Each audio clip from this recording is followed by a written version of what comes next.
Jesus, who is God in the flesh, cares so much about people that he is already right now orchestrating events to draw them to himself. See, until you and I have an encounter with Jesus, we cannot know God. The Bible is our foundational source of evidence about Jesus. Yep. It is our truth that we know about Jesus. It was written over a span of 1,500 years' time, and it's a collection of 66 individual books. Now, the genre of these books it spans anywhere from history, law, poetry, letters, all different genres within this 66 books of the Bible. And because it was written over such a span of time, 1,500 years, we have a very reliable source that's coming from somebody outside of just a person. Yeah. It's coming from God himself. And all of it, all of Scripture, all of these 66 books, all point to one person, and that's Jesus. Yeah, come on. Yeah, we can clap for that. Even though today we could dive into and discuss archaeology, historical texts to show the Bible's accuracy. Instead, this morning and for this sermon, we're going to learn from a pattern that this story from the early church shows that provides us a way to seek evidence of our faith through Scripture. Yeah. Now, on this day, Philip and the Ethiopian official started with the Old Testament, the part of the Bible they, at that point, had to answer this question, who is Jesus and why does he matter? The same questions we're answering today. We're going to use the same pattern, answer the same questions, but we're also answering them with a lot more evidence now over thousands of years' time.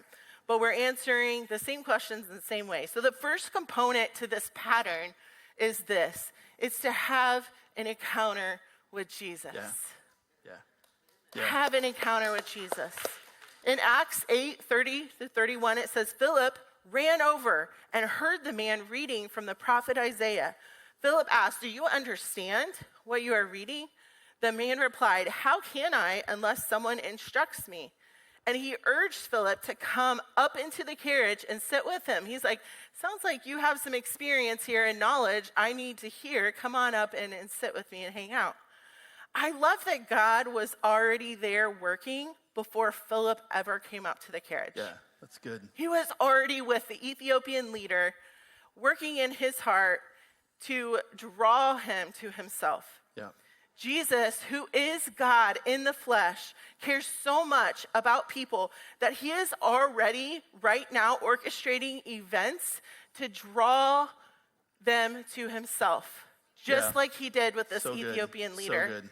He's already doing that. 1 John 4:19 says, we love because he, God, first loved us. Philip encountered Jesus personally, and here in this passage is the exact moment in time that the Ethiopian leader was also encountering Jesus. Yeah. He was encountering him through the words of Scripture. See, until you and I have an encounter with Jesus, we cannot know God. Yeah. So I'm going to say that again. Until you and I have an encounter with Jesus, we cannot know God. Yeah. Everything, all of Scripture points back to Jesus. From the very beginning at creation, God created everything so that we could encounter and know him. Let's look at John 1. John 1 says this, in the beginning, which was at creation, the Word already existed. In this verse, in this passage, the Word, capital W, stands for Jesus. Yep. In the beginning, the Word already existed. The Word was God, and the Word was with God, and the Word was God. He existed in the beginning with God. God created everything through him, and nothing was created except through him. The Word, Jesus, gave life to everything that was created, and his life brought light to everyone. See, everything in John 1 points back to Jesus. He is the foundation of our faith, and that's why he matters. Yeah. He was born, he came, he was both God and man, fully human. God came in human flesh to reveal to us who God is so that we can know him better. If you look at verse 32, it says the passage of scripture that he had been reading was this.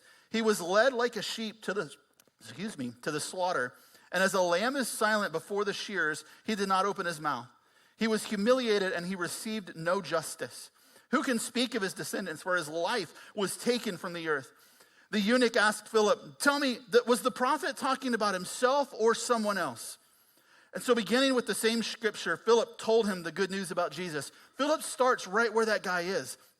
He starts with Isaiah 53.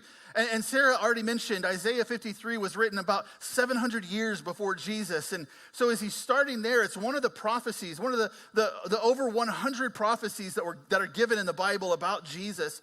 And those prophecies speak about his family, where he's going to be born, how he's going to live, what's going to happen to him on the earth, that he's going to die, that he'll be buried, that he'll resurrect. And there's still some prophecies of Jesus that haven't been fulfilled yet. Like all the ones about his coming and who he is and what he will do, like those have been fulfilled, but there's some that have yet to be fulfilled, and that's about his return. And it's important for us to know as Christ followers, Jesus is coming back, y'all. That should give us some urgency in why we need a series like this, why we need to lean in and realize what questions culture's asking, and then bringing the gospel to bear on those moments. So because of that reality, because there's over 100 prophecies, Philip's standing there talking to him, we can actually trust that Jesus is who he said he is.